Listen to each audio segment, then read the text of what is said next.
Hey guys, we're going to do a Chapter 5 review. If it's helpful, my recommendation would be to take a look at these problems here, pause the video before I start, see if you can do these 7 problems on your own, and then once you're done, go ahead and unpause it or start the video and take a look and see what you got. See if it matches up with what I'm going to do here in a minute. Okay, so just a recommendation. Pause the video, copy down the problems, see if you can do it on your own, and then watch the video after you finished it. Okay? So let's get started then. So number 1, what percentage does this 10 by 10 grid represent? So this 10 by 10 grid has 100 squares in it. So you're simply just going to count how many squares you have shaded.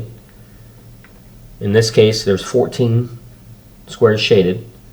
So this would be 14 over 100. So 100 represents whole. It's a whole square, whole grid. 14 out of 100 is just simply 14%. So this is going to represent 14%. Number 2, convert to a percentage. When you convert from a decimal to a percentage, you need to remember to move the decimal point to the right 2 places. 1, 2. So it's going to become 13.5%. And it's as simple as that, 13.5%. Main reason why, if you're to read this as a decimal, this is 135 thousandths. 135 thousandths would be 135 over 1,000. And if you were to basically set this equal to 100 or try to get it to 100, because we'd get a percentage from that if it was like over 100, then you divide this by 10, divide this by 10, this would be 13.5 over 100. So that's why it becomes 13.5%. Number 3, if Greg has a bag of marbles containing 12 blue, 20 red, 30 white, and 38 purple marbles, what percentage of the bag is made up with red marbles? So you want to find out the total first. The total is going to be the number that you come up with first. So the total in this situation is going to be 12 plus 20 plus 30 plus 38. So you're going to add them all up. When you add them all up, you get 100. Let's see if I can move this up a little bit. There we go. So 100 marbles is going to be your total. Now, what's going to go on top? This is the part that you're looking for. You're looking for red marbles. So that's going to go on top. The red is 20. So it's going to be 20 over 100. And 20 over 100, just like here, is 20%. All right. Number 4, what is 85% of 50? What is 85% of 50? So remember, of means multiply, is means equals, so you're looking for an answer to a multiplication problem. So you're going to change that to a decimal, which is going to be 0.85 or 0.85. You're going to multiply it together, and then you're going to solve it. So in this situation, this will become, I believe it's 42.5. Yeah, 42.5. This one here, 75% of 80. So same thing. 75% is 0.75 as a decimal times 80 is, and again, you've got a multiplication problem here. So you're going to multiply both of those together, and you should get 60. Now, 6 and 7 are different than from 4 and 5. Here you can see that is in between your 2 numbers here. So when you see something like that, when you see 16 is 25% of a number, then you know it's not a simple multiplication problem like it is up here. Since we don't know this number, but we know the answer to this problem, this is basically going to be a division issue. So we're going to divide 0.25 into 16 to get the number that we're missing. Same thing with this one. 72 is 20% of a number. And so sometimes the questions can be listed like that. 16 is 25% of what number? 72 is 20% of blank. Same thing, what number? So you just simply divide.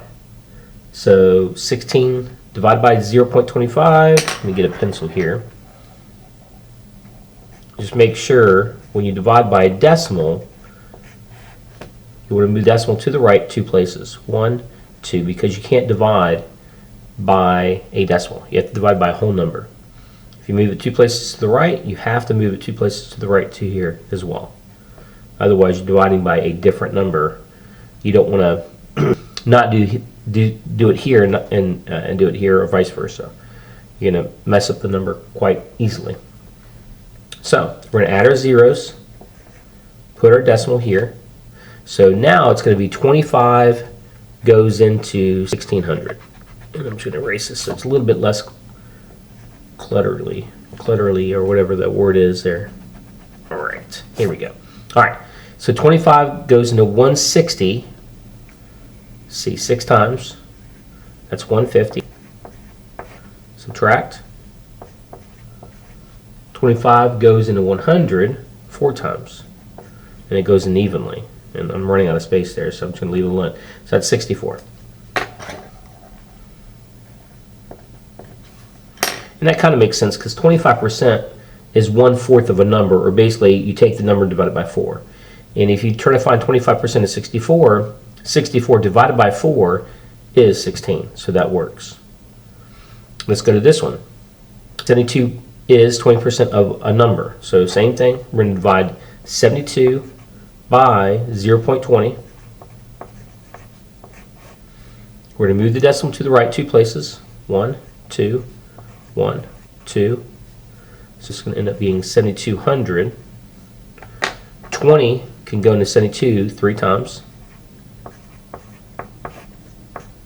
Bring down the 0. 20 can go into 120 6 times. And that actually, we're almost done. 20 goes into 0, 0, 0 times. And you're done. It's 360. So it's 360. So 20% of 360 is 72. And you can check it because we know that 10% of 360. Now granted, it's not 20%, but if you just cut that in half, if you just found 10%, right? 10%, you just move the decimal to the left 1 time. So if 10% is equal to 36, then if you add them together, that's your 20%. Add those together, 72. So 20% of 360 is 72. So that is correct. That's how you can check it using mental math. All right, guys. Hopefully this helps. You'll see this again pretty soon. But it's pretty simple. It's mainly just going to be anything over 100 is your percentage. If you have your numbers right next to each other on the same side of the equal sign, you know it's going to be a multiplication problem if you just write it out like that. And then for 6 and 7, if your number's on the opposite side of the equal sign, you know it's pretty much going to be a division problem here. All right, good luck, Godspeed, and I'll catch you guys in the next video.